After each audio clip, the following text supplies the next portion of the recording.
উপকূলীয় এলাকাগুলোয় সকাল থেকেই থেমে থেমে বৃষ্টি হচ্ছে চট্টগ্রামে, সাথে বইছে ঝোড়ো হাওয়া।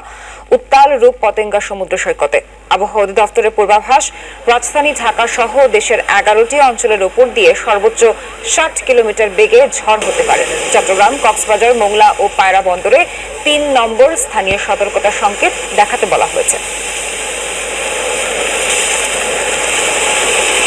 একই চিত্র কক্সবাজারে, থেমে থেমে বৃষ্টির সাথে বইছে ঝড়ো বাতাস। তবে সমুদ্র উত্তাল থাকলেও এখনো সৈকতে ভিড় রয়েছে পর্যটকদের। এদিকে সাগরে মাছ ধরতে গিয়ে কয়েকটি ট্রলার ও নৌকা ফিরে আসলেও আটকা পড়েছে বেশ কিছু।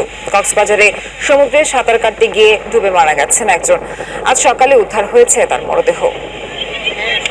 কক্সবাজার আসলে এমনিতে সাগরের একটা বই থাকে, তারপর আসলে ওই বইটা যখন আমরা কক্সবাজারে এসে বিচে নামি, তো ওই বইটা আসলে মনের ভিতরে সেটা কাজ করে না। কিন্তু আবহাওয়াটা পৃথিবীর সবচেয়ে সুখ এখানে, যেটা মনে হয় আর কি।